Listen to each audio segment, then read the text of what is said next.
나으리, 이 판짓이면 대계 전 재산이 제 것이 되는 겁니다요. 훗날 이 고을 사람들은 그날을 이렇게 기억했습니다. 찢어진 누더기를 걸친 거지 소년 하나가 고을에서 제일 가는 토후 나으리 앞에 무릎도 꿇지 않고 그 말을 내뱉던 날을. 그런데 말입니다. 그 소년의 눈빛이 어찌나 서늘했던지 그 자리에 있던 어른들이 하나같이 등골이 서늘해졌다고 했습니다. 도대체 이 아이는 누구이며 무슨 사연이 있기에 죽음도 두려워하지 않는 눈을 갖게 된 것이었을까요? 이야기는 그보다 훨씬 전 된 서리가 내리던 어느 가을 새벽으로 거슬러 올라갑니다. 충청도 어느 고을 저작거리에 새벽 안개가 자욱하게 깔리던 날이었습니다. 노점 상인들이 하나둘 좌판을 펼치고 구수한 된장국, 냄새가 골목 사이로 스며드는 이른 아침이었지요. 그 골목 한쪽 끝석은 지푸라기를 깔고 쪼그려 앉은 소년 하나가 있었습니다. 나이는 15쯤 돼 보였으나 뺨은 홀쭉하게 꺼지고 눈 아래는 검푸르게 멍이 든 것처럼 그늘져 있었습니다. 옷이라고 걸친 것은 여러 해를 버텨온 무명 조각들을 기워 만든 누더기였고 발에는 집신조차 없었습니다. 맨발이 새벽 서리에 벌겋게 얼어 있었지만 소년은 그것을 아랑곳하지 않는 눈치였습니다. 소년의 이름은 복동이었습니다. 복동의 눈은 저작거리 한가운데를 향해 고정되어 있었습니다. 시선이 닿는 곳에는 고을에서 제일 크고 번듯한 기와집이 우뚝 서 있었지요. 높다란 돌담 너머로 육중한 소슬대문이 보이고 대문 양쪽에는 상투를 들고 허리에 몽둥이를 찬 머슴도 명이 버티고 서 있었습니다. 그 집이 바로 이 고을의 토호 임판서 댁이었습니다. 임판서의 본명은 임치복이었으나 젊은 시절 판서 벼슬을 산 까닭의 고을 사람들은 모두 그를 임판서라 불렀습니다. 돈으로 벼슬을 샀으니 실제로 나라시를 한 것은 아무것도 없었지만 그 집 앞을 지나는 백성치고 허리를 굽히지 않는 이가 없었습니다. 임판서의 주먹에 걸리면 이듬해 봄 논밭 문서가 바뀌어 있기로 소문이 자자했기 때문이었습니다. 복동은 그 대문을 매일 아침 이 자리에서 바라보았습니다. 딱히 할 일이 있어서가 아니었습니다. 그저 바라보았습니다.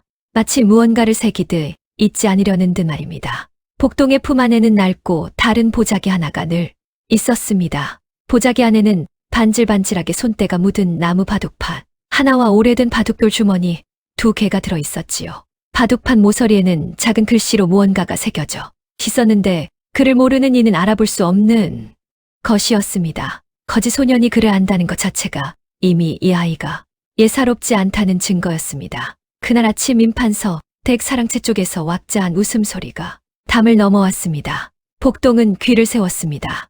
웃음소리 사이사이로 바둑돌 놓이는 소리가 딸깍딸깍 들려왔지요. 임판서가 또 내기 바둑을 두고 있는 것이 분명했습니다. 고을 사람들 사이에는 이런 말이 돌았습니다.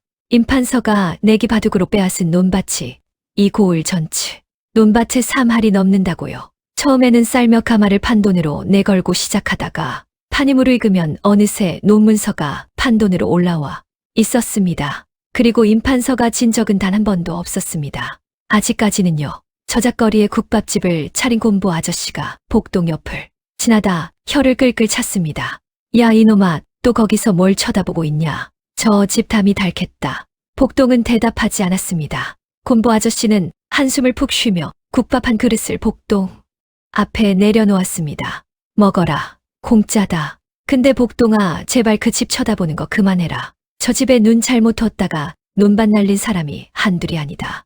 너는 논밭도 없는 거지니까 뭘 빼앗기겠냐마는 목숨은 있잖냐. 복동은 그제야 고개를 돌려 국밥을 바라보았습니다. 오랫동안 굶은 사람의 눈이었지만 국밥보다 먼저 입에서 나온 것은 한 가지 질문이었습니다. 아저씨 임판서 나으리가 바둑을 얼마나 잘 두십니까요? 곰보 아저씨의 얼굴이 굳었습니다. 왜? 짧고 날카로운 물음이었습니다. 복동은 조용히 국밥 사발을 들어 후루룩 마셨습니다. 그리고 천천히 말했습니다. 그냥요. 궁금해서요. 곰보 아저씨는 한참 복동을 내려다보다가 목소리를 낮추었습니다. 한양에서 내로라 하는 바둑쟁이들이 저 집에 다 다녀갔다. 그리고 다들 빈손으로 나왔지. 어떤 놈은 바지까지 잃고 나왔고 어떤 놈은 처자식 데리고 야반도주했다는 소문도 있어. 근데 이상한 건 아저씨가 목소리를 더 낮추었습니다. 지는 사람들이 한결같이 하는 말이 어느 순간부터 바둑판이 이상해졌다는 거야. 자기가 분명히 놓은 돌이 다른 자리에 가 있다고. 근데 증명을 못해. 증명하려 들면 오히려 사기꾼으로 몰려서 더 크게 당하거든. 복동의 눈빛이 가늘어졌습니다. 그날 저녁이었습니다. 복동은 저작거리 뒷골목 허름한 빈집 마루에 바둑판을 펼쳤습니다. 호롱불 하나 없는 어둠 속에서도 손은 익숙하게 움직였습니다. 흑돌, 백돌, 흑돌, 백돌. 소리만 들어도 어디에 놓이는지 알 수 있을 만큼 복동은 이 바둑판과 오랜 세월을 함께했습니다. 바둑판 모서리에 새겨진 글씨는 복동의 아비가 직접 새긴 것이었습니다. 딱 네 글자였지요. 인내천승, 참는 자가 하늘의 승리를 얻는다는 뜻이었습니다. 복동은 그 글자를 손끝으로 천천히 더듬었습니다. 아비가 죽던 날 밤이 떠올랐습니다. 복동의 아비는 이 고을 출신이 아니었습니다. 한양국촌에서 양반 자제들에게 바둑을 가르치던 훈장이었지요. 바둑 실력이 뛰어나기로 소문이 나서 한때는 궁중에까지 불려가 임금 앞에서 대국을 펼친 적도 있다고 했습니다. 그러던 어느 해보 임판서가 한양에 올라와 복동 아비에게 내기 바둑을 청했습니다. 임판서는 졌습니다. 그것도 처참하게요. 임판서는 웃으며 돌아갔지만 석 달 뒤 복동 아비에게 역적 모의에 가담했다는 밀고장이 들어왔습니다. 밀고한 자가 누구인지는 끝내 밝혀지지 않았습니다. 복동의 아비는 의금부에 끌려가 2달을 버티다 옥중에서 숨을 거뒀습니다. 그때 복동의 나이 6살이었습니다. 9해가 흘렀습니다. 복동은 살아남았습니다. 거짓패를 전전하며 구걸로 배를 채웠고 밤이면 아비의 바둑판에 돌을 놓으며 나를 세웠습니다. 가르쳐준 사람도 없었습니다. 아비가 남긴 바둑 서책 한 권을 수백 번 읽고 또 읽었을 뿐이었지요. 그러다 2해 전 복동은 이 고을로 흘러들어왔습니다. 아비를 주둥으로 몰아넣은 밀고장의 출처를 추적하고 추적한 끝에 결국 이 고을 임판서 댁사랑채 앞에 다다른 것이었습니다. 복동은 서두르지 않았습니다. 아비가 새긴 글자를 늘 기억했으니까요. 인내천승, 참는 자가 하늘의 승리를 얻는다. 바로 그날 밤이었습니다. 복동이 어둠 속에서 바둑돌을 넣고 있는데 낯선 발소리가 들려왔습니다. 가볍고 고른 걸음이었습니다. 지팡이 끄는 소리가 함께였습니다. 빈집 문간에 백발이 성성한 노인 하나가 서 있었습니다. 눈을 반쯤 감고 있었는데 자세히 보니 눈동자가 뿌옇게 흐려 있었습니다. 장님이었습니다. 그런데 그 노인이 어둠 속을 향해 또렷하게 말했습니다. 얘야, 지금 내가 놓은 그 수 틀렸다. 복동이 굳었습니다. 불도 없는 칠 같은 어둠 속에서 바둑판의 수를 읽었다는 말이었습니까? 누구십니까요? 복동의 목소리가 떨렸습니다. 노인은 조용히 웃었습니다. 임판서 그 늙은이 잡으러 왔냐? 그렇다면 내가 마지막 한 수를 가르쳐 줄 수 있지. 얘야, 바둑은 돌을 놓는 게 아니다. 사람을 잇는 것이다. 노인은 빈집 마루에 천천히 걸터 앉았습니다. 지팡이를 무릎 위에 가로로 올려놓고 뿌연 눈을 바둑판 쪽으로 향했습니다. 불도 없는 어둠 속이었지만 노인의 자세는 흔들림이 없었습니다. 복동은 그 자리에서 굳은 채 노인을 바라보았습니다. 허름한 베옷 한 벌에 지친 차림이었고 허리는 새우처럼 구었지만 목소리만큼은 단단했습니다. 앉아라. 무릎 꿇지 않아도 된다. 나는 내가 허리 굽히는 것보다 눈 똑바로 뜨는 게 더 보기 좋다. 복동은 천천히 바둑판 맞은편에 앉았습니다. 노인은 손을 뻗어 바둑판 위의 돌들을 손끝으로 더듬었습니다. 눈이 보이지 않는데도 돌의 위치를 하나하나 짚어가는 손길이 물 흐르듯 자연스러웠습니다. 16수 전에 내가 이 자리에 백돌을 놓았지. 그게 실수였다. 복동은 눈이 커졌습니다. 호롱불 하나 없는 어둠 속에서 처음 보는 바둑판에 수를 단번에 짚어냈습니다. 어떻게 아십니까요? 소리로 안다. 돌 놓이는 소리, 손이 움직이는 방향, 내가 숨 멈추는 순간 다 들린다. 복동은 말을 잃었습니다. 노인의 이름은 끝내 밝혀지지 않았습니다. 복동이 물어볼 때마다 노인은 빙긋 웃으며 그냥 훈장이라 불러라라고만 했습니다. 훈장은 그날 밤 복동에게 딱 한 가지만 물었습니다. 임판서한테 이기고 싶냐, 아니면 임판서를 무너뜨리고 싶냐? 복동은 망설이지 않았습니다. 무너뜨리고 싶습니다요. 그렇다면 바둑판 위에서 이기는 것만으로는 안 된다. 저자는 바둑판 밖에서도 속임수를 쓴다. 내가 이겨도 뒤집을 방법을 미리 마련해둔 자야. 그러니 너는 바둑판 안과 밖을 동시에 이겨야 한다. 복동의 눈이 가늘어졌습니다. 방법을 아십니까요? 훈장이 처음으로 소리내어 웃었습니다. 그날부터 훈장은 매일 밤 빈집을 찾아왔습니다. 낮에는 어디에 있는지 아무도 몰랐습니다. 밤이 되면 어김없이 지팡이 소리가 들려왔고 복동은 바둑판을 펼쳤습니다. 훈장의 가르침은 기이했습니다. 바둑 이론보다 사람을 보는 법을 더 많이 가르쳤습니다. 임판서가 긴장하면 왼쪽 어깨가 올라간다. 속임수를 쓰려 할 때는 반드시 기침을 한 번 한다. 돌을 닦고치게 하는 것은 항상 내가 화장실에 간 사이다. 복동은 눈이 동그래졌습니다. 나으리를 아십니까요? 훈장은 대답하지 않았습니다. 다만 입가에 묘한 미소만 지었을 뿐이었지요. 훈장이 가르치는 동안 복동의 머릿속에는 아비의 기억이 자꾸만 떠올랐습니다. 아비가 죽던 날 밤 6살 복동은 골방에 숨어 있었습니다. 포졸들이 들이닥쳐 아비를 끌어내던 소리, 어미가 울부짖던 소리, 그리고 아비가 끌려가면서 골방 문 틈 사이로 복동을 향해 마지막으로 남긴 말 한마디. 복동아, 아비 바둑판 잘 지켜라. 그 안에 다 있다. 어린 복동은 그 말의 뜻을 몰랐습니다. 아비가 죽고 어미마저 시름시름 앓다 이듬해 봄 세상을 떠난 뒤 바둑판은 복동의 유일한 세간이 되었습니다.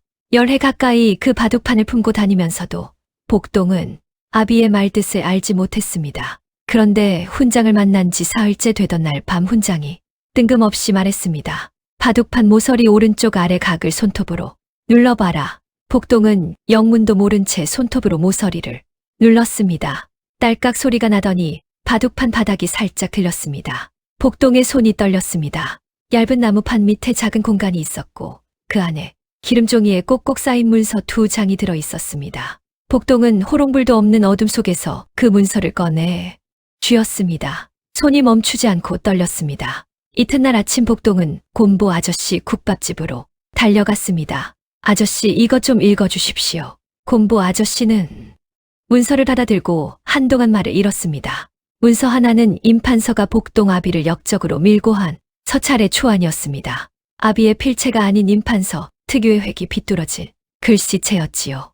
나머지 하나는 임판서가 한양 권세가에게 바친 뇌물 목록이었습니다. 금은 패물과 논밭 문서들이 축 적혀 있었고 그 옆에는 받은 자들의 이름이 낱낱이 기록되어 있었습니다. 곰보 아저씨의 얼굴이 하얗게 질렸습니다. 복동아, 이거 어디서 났냐? 복동은 대답 대신 아비의 바둑판을 품에 꼭 안았습니다. 아비가 죽기 전에 이미 알고 있었던 것이었습니다. 임판서가 자신을 밀고 있다는 것을. 그래서 증거를 숨겨두었던 것이지요. 다만 그것을 꺼낼 방법을 아들에게 알려줄 시간이 없었을 뿐이었습니다. 복동의 눈에서 처음으로 눈물 한 방울이 떨어졌습니다. 그러나 복동은 소매로 눈물을 닦고 곰보 아저씨를 똑바로 쳐다보았습니다. 아저씨, 이 고을원님은 어떤 분이십니까요? 곰보 아저씨는 잠시 생각하더니 말했습니다. 새로 부인한 분인데 들리는 말로는 청렴하다더라. 임판서 눈치를 안 본다고. 복동의 입가에 처음으로 희미한 미소가 걸렸습니다. 그 무렵 임판서 댁사랑채에서는 새로운 방이 준비되고 있었습니다. 임판서가 저작거리에 방을 붙이려는 것이었지요. 해마다 가을이면 임판서는 내기 바둑강을 내걸었습니다. 바둑에서 이기는 자에게 쌀 10가마를 주겠다는 내용이었습니다. 그러나 이기는 사람은 없었습니다. 대신 도전한 이들은 논밭을 내놓고 울면서 돌아가기 일쑤였지요. 올해도 어김없이 방이 나붙을 것이었습니다. 임판서의 아들 임봉출이 사랑채에서 나오다 아비에게 말했습니다. 아버지, 올해도 저 방 나붙이실 겁니까? 골 사람들 논밭이 얼마나 더 남았다고요? 임판서는 콧방귀를 뀌었습니다. 논밭이 없으면 마누라를 걸면 되지. 다음 날 저작거리에 방이 나붙었습니다. 바둑 내기에서 임판서를 이기는 자에게 쌀 10가마를 주겠다는 내용이었습니다. 단지는 자는 가진 재산 중 임판서가 원하는 것 하나를 내놓아야 한다는 조건이 붙어 있었습니다. 저작거리 사람들은 방 앞에서 혀를 찼습니다. 또 시작이야. 올해는 또 누가 당하려나. 저 방에 얼씬도 하지 마라. 사람들이 수군거리는 사이 복동은 방 앞에서 멈춰 섰습니다. 천천히 방문을 읽고 고개를 끄덕였습니다. 그리고 품 안에서 바둑판을 꺼내 가슴에 꼭 눌렀습니다. 훈장의 말이 떠올랐습니다. 바둑판 안과 밖을 동시에 이겨야 한다. 그날 밤 훈장이 찾아왔을 때 복동은 이미 결심을 굳힌 눈을 하고 있었습니다. 방이 나붙었습니다. 알고 있다. 저 나가겠습니다. 훈장은 한동안 말이 없었습니다. 바둑판 위에 손을 올려놓고 무언가를 생각하는 듯 했습니다. 그러다 천천히 말했습니다. 복동아, 임판서는 절대 정정당당하게 두지 않는다. 내가 이기기 시작하면 반드시 판을 뒤집으려 들 것이다. 그것에 대비해야 한다. 이미 생각해 두었습니다요. 훈장이 고개를 들었습니다. 무슨 수냐? 복동은 조용히 웃었습니다. 증인입니다요. 바둑판 밖에서 보는 눈이 있어야 바둑판 밖의 속임수를 잡을 수 있지 않겠습니까요? 훈장이 오랫동안 침묵하다 말했습니다. 내 아비를 닮았구나. 마님 그 바둑판 밑에 뭐가 깔려있는지 관하에 여쭤봐도 되겠습니까?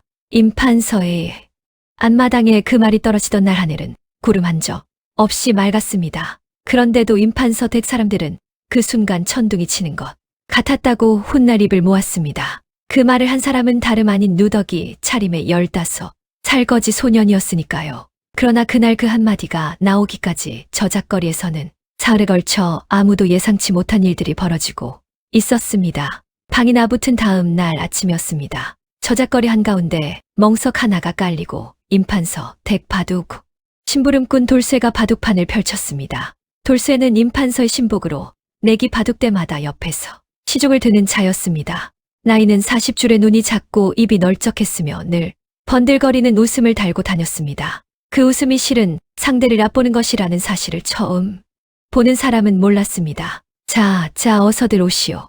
임판서 나으리께서 쌀 10가마를 내거셨소. 이기기만 하면 거저 가져가는 거요. 사람들이 하나둘 모여들었지만 선뜻 나서는 이가 없었습니다. 사흘 동안 도전자가 셋 나왔습니다. 첫째 날에는 옆 홀에서 바둑 좀 둔다는 선비가 나섰다가 2시간 만에 논문서를 내놓고 울면서 돌아갔습니다. 둘째 날에는 한양서 왔다는 젊은 장사치가 자신만만하게 앉았다가 1시간도 안 되어 포목 한 짐을 잃었습니다. 셋째 날에는 아무도 나서지 않아 돌쇠가 멍석을 거두려던 참이었습니다. 바로 그때였습니다. 군중 사이에서 작은 그림자 하나가 슥 앞으로 나왔습니다. 누더기를 걸친 맨발의 소년이었습니다. 복동이었습니다. 사람들 사이에서 웃음이 터졌습니다. 야, 이놈아, 거지가 뭘 잃을 게 있다고 여기 앉냐? 돌쇠가 손을 휘휘 저었습니다. 썩 꺼지거라. 어른들 판에 끼어든 게 아니다. 복동은 꼼짝하지 않았습니다. 방문에는 누구든지라고 쓰여 있던데요. 저는 눈이 나쁩니까요? 돌쇠의 눈이 가늘어졌습니다. 군중 사이에서 낄낄거리는 소리가 났습니다. 요 녀석이 입은 살아있네. 어디 한 판 붙여봐라. 돌쇠는 잠시 망설이다가 임판서 댁 쪽을 한번 쳐다보더니 픽 웃었습니다. 좋다. 앉아라. 뭘 내놓을 건데. 복동은 품 안에서 낡은 바둑판을 꺼냈습니다. 이걸 걸겠습니다요. 웃음소리가 더 커졌습니다. 그런데 판이 시작되자 웃음소리가 하나씩 잦아들기 시작했습니다. 복동의 손놀림이 예사롭지 않았습니다. 돌을 넣는 속도가 빠르지도 느리지도 않았고 한 번 논 자리를 다시 보는 법이 없었습니다. 돌쇠는 처음엔 느긋하게 웃으며 두었지만 20수가 지나자 표정이 굳기 시작했습니다. 30수가 넘어가자 군중이 바짝 다가앉았습니다. 복동이 두는 수마다 탄성이 새어나왔습니다. 저놈 바둑 보통이 아닌데 거지 맞아. 돌쇠의 이마에 땀방울이 맺혔습니다. 40수가 지났을 때 돌쇠는 속으로 이미 졌다는 것을 알았습니다. 그는 판을 잠시 멈추고 소변이 급하다며 자리를 피했습니다. 복동은 조용히 기다렸습니다. 훈장이 말했던 것이 떠올랐습니다. 돌을 바꿔치기 하는 것은 항상 내가 화장실에 간 사이다. 복동은 바둑판을 그대로 두고 일어나지 않았습니다. 대신 품 안에서 조그만 먹 조각을 꺼내 자신의 돌몇 개 밑바닥에 살짝 표시를 해두었습니다. 사람들 눈에는 보이지 않을 만큼 작은 점이었습니다. 돌쇠가 돌아왔습니다. 그리고 예상대로였습니다. 50수째의 복동이 확인하니 자신이 놓은 돌 2개의 위치가 바뀌어 있었습니다. 그러나 복동은 아무 말도 하지 않았습니다. 표정 하나 변하지 않고 다음 수를 두었습니다. 군중은 눈치채지 못했습니다. 돌쇠도 복동이 속은 줄 알고 다시 여유를 찾았습니다. 그러나 이상한 일이 벌어졌습니다. 돌이 바뀌었는데도 복동의 판세가 더 유리해졌습니다. 돌쇠의 얼굴이 다시 굳었습니다. 복동은 이미 돌이 바뀔 것을 계산해 넣고 술 두었던 것이었습니다. 60수가 넘어가자 돌쇠는 더 이상 버티지 못했습니다. 손이 바들바들 떨렸습니다. 군중이 웅성거렸습니다. 저거지 애가 이기고 있는 거 아냐. 임판서 대 돌쇠가 지고 있어. 그때였습니다. 임판서 대 소슬대문이 열리더니 임판서 본인이 나타났습니다. 소식을 전해 들은 모양이었습니다. 60대 초반의 임판서는 기름진 얼굴에 넓은 도포를 걸치고 느릿느릿 걸어왔습니다. 군중이 양쪽으로 쫙 갈라졌습니다. 임판서가 멍석 앞에 서서 바둑판을 내려다보았습니다. 잠시 침묵이 흘렀습니다. 임판서가 낮고 기름진 목소리로 말했습니다. 이놈이 누구냐? 돌쇠가 머리를 조아렸습니다. 저작거리 거지 놈이 온데 바둑을 좀 둔다 하옵니다. 임판서는 복동을 위아래로 훑어보았습니다. 누더기 차림의 맨발인 소년이 자신을 올려다보고 있었습니다. 눈을 내리깔지 않았습니다. 임판서는 살면서 자기 눈을 똑바로 쳐다보는 하층민을 본 적이 없었습니다. 순간 불쾌함이 스쳤지만 이내 여유로운 미소를 지었습니다. 내가 직접 상대해주마. 돌쇠 물러서라. 군중 사이에서 탄식과 흥분이 동시에 터졌습니다. 임판서가 자리에 앉았습니다. 새 판을 벌였습니다. 복동도 앉았습니다. 두 사람 사이에 팽팽한 기운이 흘렀습니다. 임판서가 웃으며 말했습니다. 이기면 쌀열 가마를 주마. 지면 뭘 내놓겠느냐. 내놓은 몸뚱아리라도 내놓으려느냐. 군중에서 웃음이 났습니다. 복동은 웃지 않았습니다. 나으리 저는 걸 것이 없습니다요. 대신 지면 나으리 댁머슴으로 10년을 일하겠습니다. 임판서의 눈이 반짝였습니다. 공짜 머슴 10년이라니 나쁠 것이 없었습니다. 좋다. 시작하자. 판이 시작되자 분위기가 달랐습니다. 임판서는 처음부터 진지했습니다. 손이 빠르고 결단이 거침없었습니다. 20수가 지나자 군중 사이에서 역시 임판서라는 말이 나왔습니다. 임판서의 입꼬리가 올라갔습니다. 그런데 30수가 지나자 임판서의 왼쪽 어깨가 슬그머니 올라갔습니다. 복동의 눈이 그것을 포착했습니다. 훈장이 가르쳐준 그대로였습니다. 긴장하면 왼쪽 어깨가 올라간다. 40수가 지나자 임판서가 기침을 한 번 했습니다. 복동은 속으로 셌습니다. 하나, 속임수가 나온다. 그리고 복동은 품속에서 먹 조각을 꺼내 다시 자신의 돌의 표시를 시작했습니다. 이번엔 더 꼼꼼하게. 판이 깊어질수록 복동이 유리해졌습니다. 50수를 넘자 임판서의 얼굴빛이 달라지기 시작했습니다. 기름진 얼굴에 식은땀이 맺혔습니다. 화장실을 핑계로 자리를 비운 건 예상대로였습니다. 임판서가 돌아왔을 때 복동은 즉시 돌의 표시를 확인했습니다.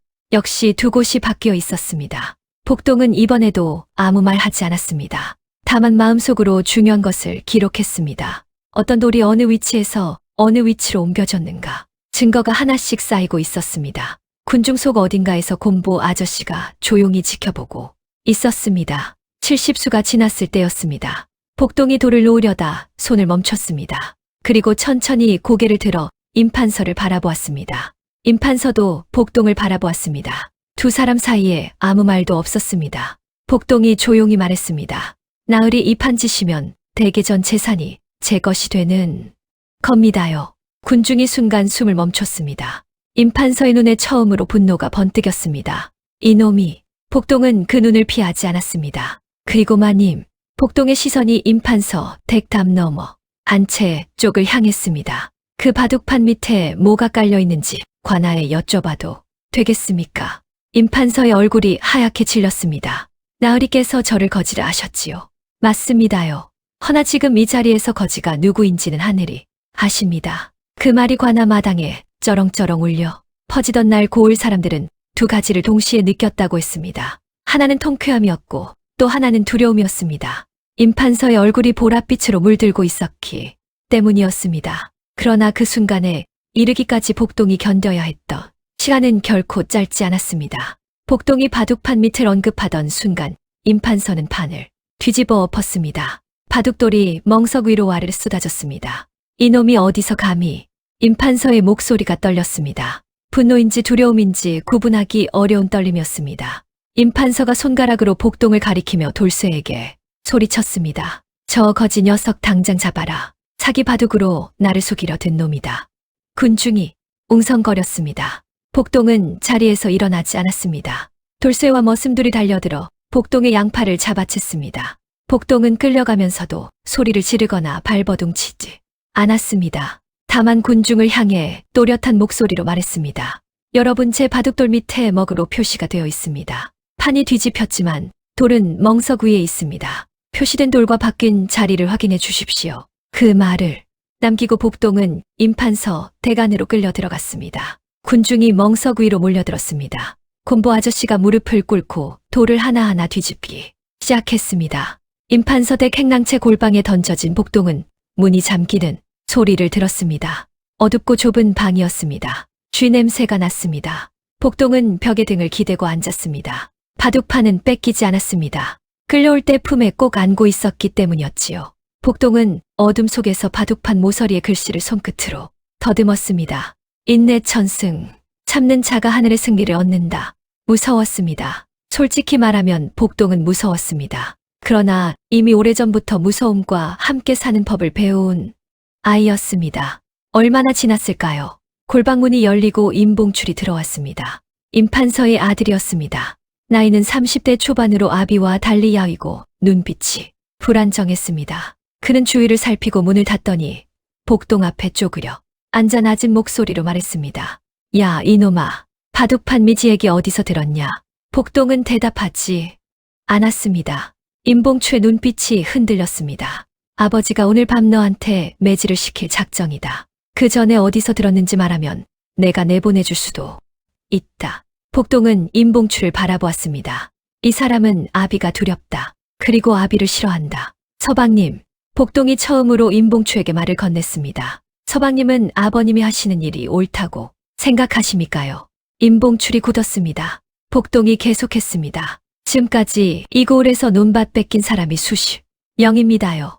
그 사람들 원통함을 서방님도 아시지 않습니까요? 임봉출은 한참 입을 닫고 있다가 일어섰습니다. 모른다. 나는 아무것도 모른다. 그러나 문을 열고 나가면서 임봉출이 속삭이듯 말했습니다. 골방 뒷벽 아래에 구멍이 있다. 그리고 문이 닫혔습니다. 복동은 어둠 속에서 뒷벽으로 기어갔습니다. 구멍은 작았지만 몸을 비틀면 나올 수 있을 크기였습니다. 그러나 복동은 나오지 않았습니다. 아직 때가 아니었습니다.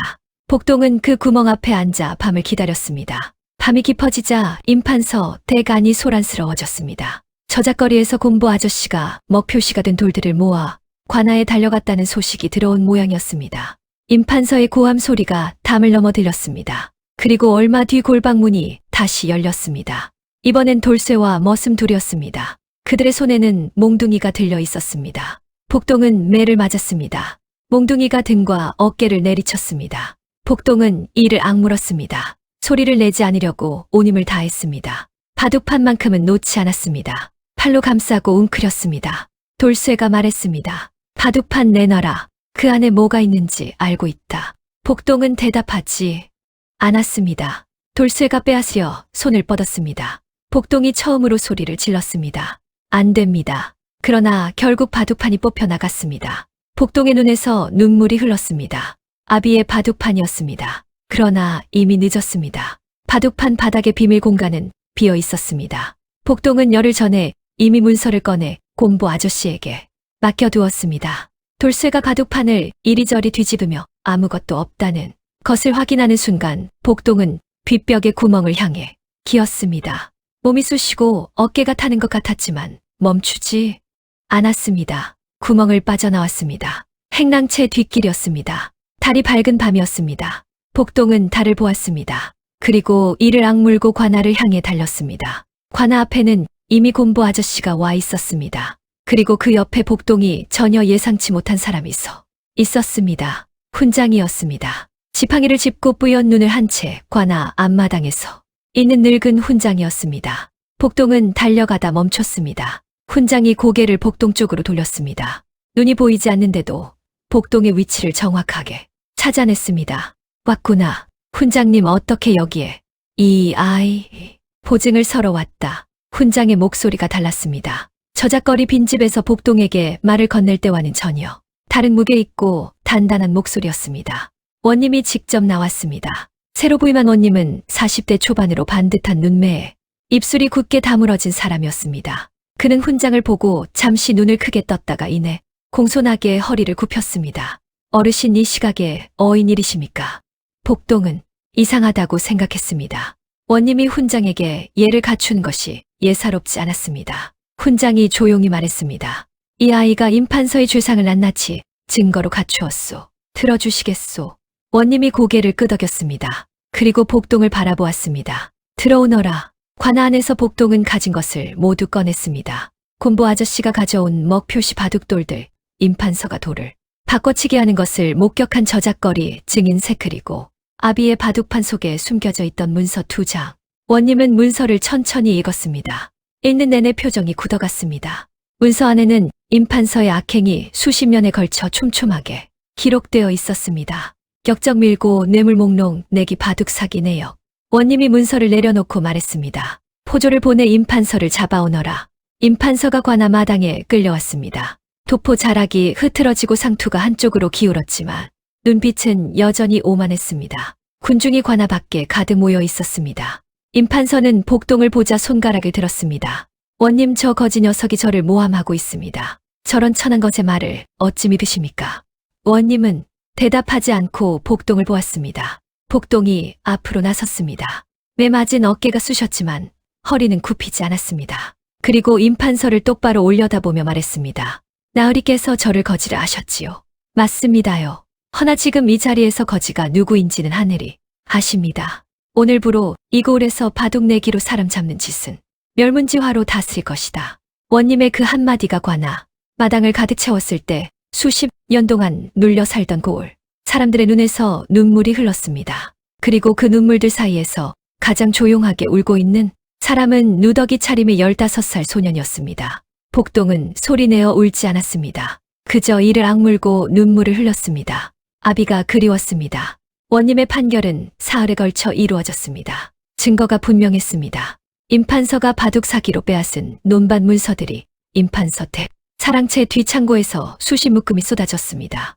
논밭을 빼앗긴 사람들이 하나씩 나서서 증언했습니다. 임판서는 끝까지 부인했지만 증거 앞에 버틸 수가 없었습니다. 이틀째 되던 날에는 임봉출이 관아에 자진 출두했습니다. 아비의 악행을 더 이상 모른 척할 수 없다고 했습니다. 임판서의 얼굴에서 오만함이 무너지고 늙은 노인의 공허한 눈만 남았습니다. 사흘째 되던 날 원님이 판결을 내렸습니다. 임판서는 전 재산을 몰수당하고 변방으로 유배를 떠났습니다. 빼앗긴 논밭은 원래 주인들에게 낱낱이 돌아갔습니다.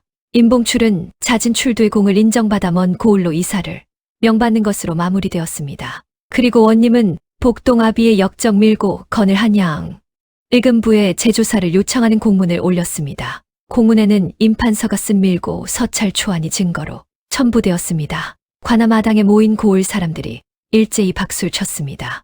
원님이 복동을 불렀습니다. 쌀 열감하는 내 것이다. 또 원하는 것이 있으면 말하거라. 내 공이 크니 무엇이든 들어주겠다. 복동은 고개를 숙였습니다.